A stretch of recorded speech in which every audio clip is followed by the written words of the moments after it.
오늘 아침 우리 주신 하나님 말씀 우리 함께 받겠습니다. 오늘 아침 우리 주신 하나님 말씀은 신약성경 누가복음 23장 46절입니다. 찾으셨으면 우리 다 같이 한 목소리로 봉독하시겠습니다. 시작. 예수께서 큰 소리로 불러 이르시되 아버지여 내 영혼을 아버지 손에 부탁하나이다 하고 이 말씀을 하신 후 숨지시니라. 아멘. 여기까지만요. 자, 우리 옆 사람 오시면서 인사 나누시겠습니다. 잘 오셨습니다. 반갑습니다. 반갑습니다. 반갑습니다. 이 땅에서의 우리의 삶이 끝나고 육체적인 죽음을 맞을 때 사실 이 죽음을 맞이하는 그 순간에 담대해진다고 하는 것은 참 심히 어려운 이야기입니다. 저는 그 임종과 죽음을 제가 많이 지켜봤어요. 많이 지켜봤는데 그 중에서 가만히 보면 어떤 분은 안 죽으려고 바락바락 알을 쓰는 분이 있어요. 그리고 또 어떤 사람은 아주 미소를 띠면서 조용하게 눈을 감는 그런 사람도 있었습니다. 여러분, 우리가 죽음에 이르러서 정말 담대하게 죽을 수 있는 방법이 무엇일까? 어떻게 하면 아름다운 죽음을 맞이할 수 있을까? 그것은 내 영혼의 주관자가 누구인지를 알아야 돼요. 여러분, 내 영혼의 주관자가 누굽니까? 하나님이십니다. 내 영혼의 주관자가 하나님심을 알고 그분 하나님을 믿고 그분 하나님을 의지할 때 우리가 조용히 미소진 얼굴로 눈을 감을 수가 있는 것입니다.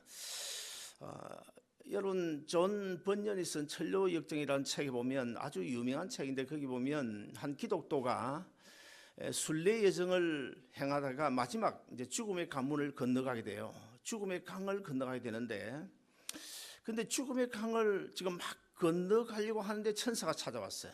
그 천사가 뭐라고 이야기하는가 하면 이 강은 정말 이상한 강입니다. 하나님을 신뢰하지 않으면 이 강은 점점 강물이 불어나서 깊어지기만 됩니다. 그런 이야기를 하는 거예요. 그래서 이 기독도가 드디어 이제 강을 향하여 첫 발을 내딛기 시작합니다. 그런데 푸른 강을 쳐다보니까 그만 두려움이 몰려오는 거예요. 두려움이 몰려오니까 이상하게도 그냥 강물이 불어나가지고 점점 깊어져서 허우적거리게 됩니다. 결국에는 이러다가 강물에 빠져 죽지는 않을까 두려워 절망 가운데 빠지는데 그때 이 기독도가 정신을 차리게 돼요. 그래서 하나님 아버지 하면서 소리치고 이사야서 43장 2절 말씀을 붙잡게 됩니다. 너희가 물 가운데로 지날 때에도 내가 너희와 함께 할 것이며 너희가 강을 건널 때에도 물이 결단코 너희를 침몰치 못하리라. 이런 말씀을 붙잡고 이 기독도가 그 강을 사뿐히 건널 수 있었는데 그 마음에 하나님께서 평강을 주시고 하나님의 임재를 체험할 때 그 어떤 두려움도 다 사라져버리고 사뿐히 강을 건너 천성의 언덕에 발을 내딜 수 있었다는 그런 이야기가 있습니다. 예수님께서 고난을 당하신 것은 목요일 저녁, 그러니까 겟세마네 동산에서부터 시작되었습니다.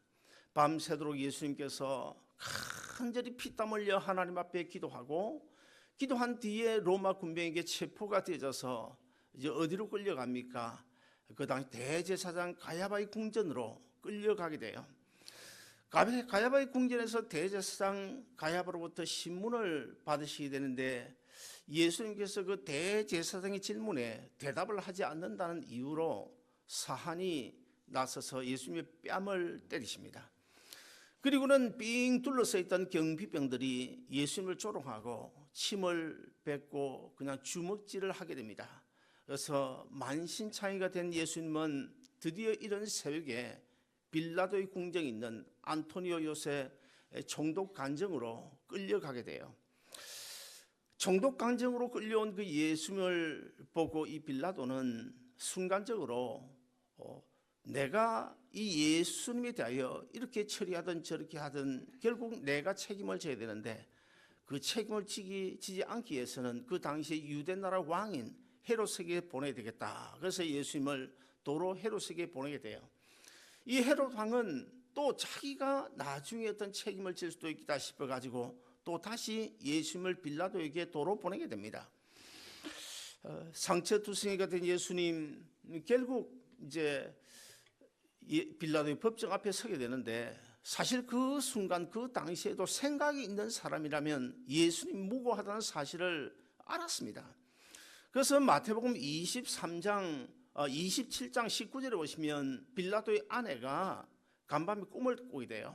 꿈을 꾸거나 꿈이 예사롭지 않다 그런 생각이 들어서 빌라도에게 사람을 보내가지고 내가 간밤에 꿈을 꿨는데 아무래도 이 예수라는 사람을 그냥 도로 풀어주는 것이 좋겠어, 이런 기띔을 해주게 됩니다. 그 아내의 말을 듣고 빌라도가 잠시 생각을 했지만은, 그러나 많은 군중들이 예수를 십자가에 못 박으라고 지금 소리치고 있는 거예요. 그리고는 당연히 십자가에 못 박아야 될 그 바라바, 강도의 살인자인 그 바라바를 놓아주고 예수를 못 박으라는 그 소리가 너무너무 이 빌라도의 귀에 뜨겁게 다가와서 빌라도는 순간적으로 내가 이 무리들의 말을 들어주지 않냐면 나중에 내 자리도 이태롭고 어떤 로마 가이사 황제로부터 어떤 책임을 당하지는 않을까, 문책을 받지는 않을까. 그래서 결국에는 강도의 살인자인 그 바라바를 풀어주고 오히려 예수님을 십자가에 못 박으라고 사형을 언도하게 됩니다. 제수의 신부인 예수님은 이제 옷이 벗겨지고 그리고 머리 뒤에 있는 큰 그 돌을 이제, 그리고는 유대 나라 법으로 40의 하나 가만매, 그러니까 39대게 되겠죠. 채찍으로 맞게 됩니다. 그 채찍은 가죽으로 만든 것인데 그 가죽 채찍 끝에 보면 납덩어리 2개가 달려 있습니다. 그래서 예수님은 얼마나 많이 맞으셨는지 몰라요. 우리가 한 12여 년 전에 패션이라는 영화에 보면 예수님께서 그 채찍에 맞으시는데 그 채찍 끝에 납덩어리가 달려있기 때문에 예수님의 그 옷 툭툭툭 떨어져 나가고 그냥 유혈이 낭자한 그런 모습을 우리가 본 적이 있었습니다. 병들은 예수님을 조롱하면서 예수님의 옷을 다 벗기고 홍포 붉은 제수복을 갈아입히게 됩니다. 그리고는 머리에다 가시 면류관을 씌우게 되는데 그 가시가 뭘까요? 바로 창세기에서 하나님께서 이 땅을 저주하고 인간을 저주할 때에 그 저주한 나무의 저주의 상징이 뭐냐면 바로 가시덤불로 만든 그 가시관을 머리에 씌웁니다. 왜 그 가시관을 씌웁니까? 모든 인류의 그 저주를 네가 그래서 예수님이 가시관을 쓰셨는데 그 가시가 이 피부 두피를 찔러 가지고 두피 안에 있는 혈관이 터져 피가 얼굴을 타고 흘러내리게 됩니다. 그리고는 이제 로마 군병들에 의해서 예수님이 그 무거운 십자가를 지시고 비아 돌로로사 길을 걸어 골고다 언덕으로 올라가시는데 예수님은 너무 힘들고 지쳐 쓰러지고 또 쓰러졌다가 다시 쓰러지고 그런 모습을 지켜보고 있던 로마의 백부장이 그 십자가 행렬을 구경하러 나온 많은 그 무리들 가운데 구레네 사람 시몬이라고 하는 청년을 억지로 붙잡아가지고 예수님의 십자가를 대신 짊어지고 걸어가게 했습니다. 금요일인 오전 9시 어제 금요일 오전 9시 드디어 이제 십자가에 달리시게 되고 오후 3시에 운명하시게 되는데 예수님 그때 마지막 어제 아침 설교 주제 뭡니까? 다 이루었다는 말씀을 하시게 됩니다. 여기서 우리는 어제 아침에도 잠시 살펴봤지만은 이번 한 주간 지난주일부터 오늘까지 예수님께서 십자가의 상에서 하신 7마디 말씀, 그것을 가상칠언이라고 하는데 왜 예수님께서 십자가에 달려있는 그 순간에 죽으시기 전에 왜 7마디 말씀을 꼭 하셨을까? 그 중에서 한마디는 안 하면 안 될까? 이런 생각을 우리가 해볼 수 있지 않겠습니까? 왜 7마디 말씀을 하셨을까요? 이 7마디 말씀은 그냥 우리가 가상칠언이다, 예수님께서 숨지기 전에 십자가에서 하셨다, 이런 말씀을 하시다 그렇게 생각하지만 이 말씀은 꼭 하셔야 될 말씀이고 이 말씀에는 얼마나 중요한 의미가 내포되어 있는지 몰라요.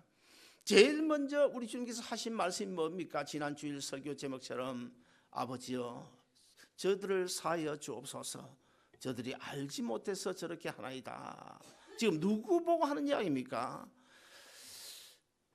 인류를 구원하기 위하여 이 땅에 오신 메시아를 받아들이지 않냐고 배척하고 십자가에 내어준 그 유대인들, 특별히 서기관과 바리새인들, 대제사장들을 가리켜서 하는 말이고, 그리고 또 예수님의 십자가에 못 박은 그 로마 군병들을 향하여 하신 말씀이 바로 아버지여 저들을 사하여 주옵소서. 저들이 알지 못해서 저러나이다. 왜 그렇게 말씀하셨을까요? 왜 하나님께 저들을 사하여 달라고 기도했을까요? 그렇게 기도하지 아니하면, 그러지 아니하고 예수님께서 십자가에 죽으시면 그들은 저주를 들어서 다시는 주님 앞에 찾아 나올 수 없는 저주받은 인생들이 되기 때문에 예수님께서 그렇게 하나님 앞에 기도하셨던 것입니다. 결국 그 예수님의 기도대로 이루어졌는데요. 어떻게 이루어졌습니까? 예수님 십자가 죽으신 이후에 한참 세월이 흘러서 예수님을 십자가에 못 박은 그 로마 사람들, 로마 제국 사람들이 다 회개하고 주님 앞으로 돌아와서 결국 주 313년 콘스탄틴 대제 때에는 로마가, 예수님을 십자가에 못 박은 그 로마가 기독교를 국교화하는 그런 놀라운 일이 있지 않았습니까? 역사상으로. 그리고 또 만약에 경우에 예수님께서 저들을 사하여 주옵소서 그런 용서를 하지 않았다면, 용서의 기도를 하지 않았다면 결코 로마 제국 사람들은 주님 앞에 회개하고 돌아오지 못했을 것입니다.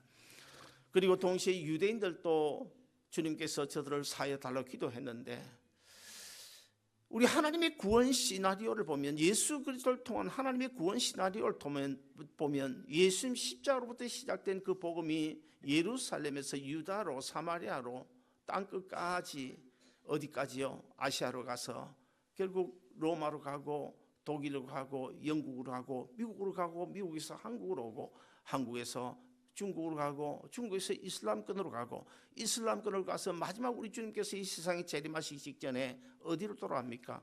백투 예루살렘, 예루살렘으로 돌아가서 예수님을 십자가에 못 박으라고 소리쳤던 그 로마 그 유대인들, 그 서기관들, 바리새인들, 물론 그들은 육체적으로 다 죽었지만 유대인들이 결국 마지막에는 하나님 앞에 회개하고 또올 그런 시나리오가 있기 때문에 예수님의 한마디, 아버지여 저들을 사하여 주옵소서, 이 한마디는 너무너무 중요한 말씀, 결코 하지 않으면 안 될 말씀이었던 것입니다.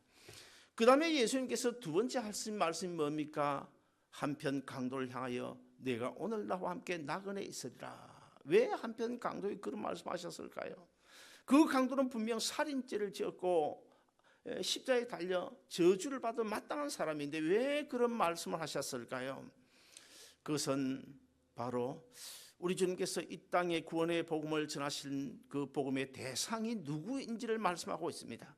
흑인이든 항인이든 백인이든 상관없다. 누구든지 살인죄를 지었던, 도둑질을 했던, 어떤 죄를 지었던 간에 누구든지 부자든 가난한 자든 권력을 가진 자든지 간에 누구든지 예수 믿으면 구원 얻을 수 있다는 사실을 그 강도를 통해서 보여주는 것입니다. 그리고 세 번째, 우리 주님께서 뭐라고 말씀하셨습니까?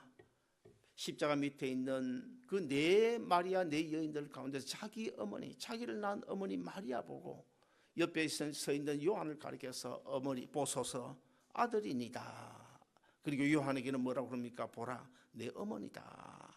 요한과 마리아의 관계를 설정해 주는, 거기에 어떤 의미가 숨겨 있을까요? 바로 우리 주님께서 십자가에 죽으심으로 세워진, 피로 값주고 세워진 교회가 바로 우리 아름다운 동산교회를 비롯하여 이 지구상에 존재한 모든 교회들인데, 이 교회는 많은 다양한 사람들이 모여서 그 모인 사람들이 다 예수님 몸에 붙은 지체가 되는데, 그 모든 사람들이 다 예수를 통하여 형제 자매 되고 부모 자식 되는 이런 관계를 예수님께서 십자가에서 설정시켜 주신 그런 중요한 의미가 있는 것입니다. 그리고 그리고 네 번째로 우리 주님께서 뭐라고 말씀하셨습니까? 엘리 엘리 라마 사막다니. 하나님이 어찌하여 나를 버리시나이까? 하나님이 어찌하여 나를 버리시나이까? 하나님으로부터 철저한 버림을 받는, 불러도 대답 없는 하나님의 이름, 태양도 빛을 거두어드리고 예수님을 외면해버리는, 완전히 요새 말로 하면 왕따가 되어버리는, 칠흑같이 어둠이 캄캄해져 온 세상으로부터 버림을 받은, 하나님으로부터 철저한 버림을 받는 그 순간, 주님이 우리 대신 버림을 받았기 때문에 우리가 주님 앞에 나아갈 수 있는 길을 열어주신 그런 순간이었다는 사실을 우리에게 보여주고 있고, 그리고 그 다음에 뭐라고 말씀하셨습니까? 내가 목마르다. 예수님이 십자가에 달려 물론 피도 흘리고 물도 흘리셔서 목이 마르시겠지만 결코 그것 때문에 하신 말씀이 아니고 영혼의 목마름을 이야기하는데, 하나님과의 관계 속에서 우리는 본래 하나님의 형상대로 지음받았기 때문에 하나님의 생기, 하나님의 생명을 부여받아 지은 우리 인간들이 하나님 범죄하고 하나님과의 관계가 끊어져 버리지 않았습니까? 끊어져 버린 우리 인생이 느낄 수밖에 없는 영혼의 갈증, 그 영혼의 갈증을 지금 우리 대신 주님께서 당하시고, 대신 주님께서 찢으신 그 몸, 살과 흘리신 피를 통하여 우리가 새로운 생명을 얻어 하나님과 다시 회복되는 아버지와 아들의 관계로 회복시켜 주는 그런 놀라운 의미가 내가 목마르다 한마디 속에 숨겨져 있는 것입니다. 그리고는 마지막 여섯 번째 뭐라고 말씀하셨습니까? 어제 아침에 다 이루었다. 무엇을 이루었다는 것입니까? 하나님 아버지의 뜻을 이루었다는 거예요. 모든 인류를 구원하고자 하신 그 하나님의 아버지의 뜻을 이루었다. 이젠 다 이루어졌다는 거예요. 사랑하는 여러분, 그리고는 또 한마디 더 말씀을 하셨는데 유일하게 오늘 누가복음에만 기록이 되어져 있어요. 여기 보면 아버지여 내 영혼을 부탁하나이다. 숨지기 전에 내 영혼을 부탁하나이다. 이 말씀 가운데서 우리 간단하게 한 두 가지를 더 살펴보면, 내 영혼의 주관자는 누구인지를 우리가 알아야 되겠다는 거야. 세상 것 다 몰라도, 돈벌이는 몰라도, 주식 투자 방법은 몰라도, 주가는 몰라도, 기름값이 얼마인지는 몰라도 내 영혼의 주관자가 누구인지를 우리가 알아야 되겠다는 것입니다. 누가복음 12장에 보시면 부자 이야기가 나오지 않습니까? 그 한 부자가 농사를 지었는데 너무너무 잘 됐어요. 물론 하나님의 축복이죠. 너무너무 그냥 소출이 많아가지고 있는 창고 가지고 안 돼. 그래서 새로운 창고를 지었어요. 그래놓고 뭐라고 그럽니까? 자기 스스로 혼자 이렇게 독백합니다. 내 영혼에게 이를 때, 내 영혼아, 이제 열에 쓸 물건을 많이 창고에 쌓아두었으니 이제는 편히 쉬고 먹고 마시자 하리라. 혼자 독백을 해요. 그때 하나님께서 뭐라고 말씀하십니까? 이 어리석은 자야, 이 어리석은 자야, 내가 오늘 밤에 네 영혼을 취하리니 그러면 내가 가지고 있는, 쌓아놓고 있는 그것이 네 것이 되겠느냐. 사랑하는 여러분, 그 부자는요, 내 인생의 주관자가 누군지를 몰랐습니다. 오늘 우리 주위에도요, 그 부자 같은 사람 너무 많아요. 내 인생의 주권자가 누군지를 모르는 사람 너무 많아요. 그래서 돈은 많이 벌어놓았는데, 좋은 집은 한 채 마련했는데, 오늘 밤에 내가 내 영혼을 취하리니. 여기 이 말씀, 이 짧은 한 구절, 오늘 밤에 내가 내 영혼을 도로 찾으리니, 이 말씀은 아주 중요한 두 가지 의미가 있는데, 첫째, 오늘 밤에 1년 후가 아니고 10년 후가 아니고 20년 후가 아니고 오늘 밤에 하나님께서는 내 영혼을 찾을 수도 있다는 것입니다. 내 영혼을 찾는 그 시간이 오늘 밤일 수도 있다는 거예요. 그 다음에 두 번째, 도로 찾는다. 하나님께서 우리의 영혼을 도로 찾는다. 그 부자의 영혼을 도로 찾는다. 무슨 말입니까? 본래 하나님의 것이라는 겁니다. 하나님 것이다. 내 영혼은 하나님 것이라는, 내 인생은 하나님 것이라는 거예요. 내 영혼의 주인이 내가 아니고 하나님이 내 인생의 주인이다. 내 영혼의 주인이다. 사랑하는 여러분, 우리는 다른 건 몰라도 내 영혼의 주관자가 누군지를 분명히 알고 살아가야 될 줄로 믿습니다. 둘째로 우리는 십자가의 은혜로 살아야 됩니다. 십자가는 기독교 신앙의 뿌리죠. 그래서 십자가의 은혜를 받지 못하면 우리 신앙 말짱할 것입니다. 우리는 먼저 주님 십자가 밑에 나아가야, 나는 죄인이라, 하나님 앞에 죄인이라고 해서 먼저 깨닫고 십자가 밑으로 나아가야 됩니다. 그래서 내 영혼의 살 길은 주님밖에 없습니다. 십자가의 주님밖에 없습니다 하고 주님 십자가 밑에 나아가야 됩니다. 그래서 갈라디아 2장 19절에 예수 그리스도와 함께 내가 십자가에 못 박혔나니 그런 적 이제는 내가 산 것이 아니요 내 안에 그리스도께서 사신 것이라. 이 갈라디아서 2장 19절 이 말씀의 고백이 우리에게 있어야 됩니다. 아무리 10년, 20년, 30년 죽을 때까지 예수 믿어도 이 고백이 내 것이 되지 아니하면 우리는 신의 그리스도인이 아닌 거예요. 여러분, 송충이는요, 송충이가 이 세상에 태어났으면 솔잎 먹고 자라야 됩니다. 그것이 하나님이 정해놓은 진리예요. 삶의 방법이에요. 그런데 이 송충이가 솔잎은 별로 맛이 없어. 갈잎 보니까 저 갈잎 참 맛있겠다. 그래서 갈잎 먹으면 어떻게 됩니까? 죽습니다. 죽어요. 그와 같이 우리가 예수 믿고 구원받아 하나님의 자녀 되었으면 하나님의 사랑 먹고 자라야 됩니다. 예수 그리스도의 십자가의 은혜 먹고 살아야 됩니다. 세상 것이 아무리 좋다고 한들 그것 먹다 보면 결국에는 죽어요. 우리 그리스도인은 언제 어디서 무엇을 하든지 성령 하나님의 인도하심을 받아 십자가의 은혜로 살아가야 될 줄로 믿습니다. 그래야 요한 3서 1장 2절에 뭐라고 약속하고 있습니까? 내 영혼이 잘된 같이 범사가 잘되고 강건해지리라고 하는 그 놀라운 축복의 약속이 여러분에게 것이 될 수 있는 줄로 믿으시기를 바랍니다. 예수님께서 하신 마지막 말씀, 오늘 설교의 제목은 뭡니까? 내 영혼의 주관자 아버지여 내 영혼을 부탁하나이다. 내 영혼을 아버지 손에 부탁하나이다. 이 말씀이 어떤 의미가 있을까요? 아버지여 내 영혼을 아버지께 부탁하나이다. 이 말씀 안에는 무엇이 숨겨져 있을까요? 무엇이 숨겨져 있을까요? 여러분, 예수님께서 십자가에 달려 죽으실 때 내가 사흘 만에 부활할 거다 못할 거다 그거 알고 죽으셨습니까? 모르고 죽으셨습니까? 누가요? 제가 이렇게 물으면 이게 맞나 저게 맞나 그런 것 같기도 하고 저런 것 같기도 하고 알고 죽으신 것 같기도 하고 모르고 죽으신 것 같기도 하고. 예? 알고 죽으셨죠. 왜냐하면 뭘 통해서? 성경에 보면 몇 가지 비유로 말씀하셨어요. 한 두 가지 대표적으로 요나 비유를 했어요. 요나 비유. 또 하나는 뭡니까? 예루살렘 성전 비유했죠. 너 이거 허물어라. 내가 사흘 만에 다시 짓겠다. 이런 말씀들을 보시면 예수님께서 분명히 부활하실 것을 알고 죽으셨어요. 그러나 그 죽는 순간은 부활할 것 알고 죽으셨지만 하나님 앞에서 죽는 순간에는 철저하게 저주받은 모든 인간을 대신하여 단순히 죽으시는 거예요.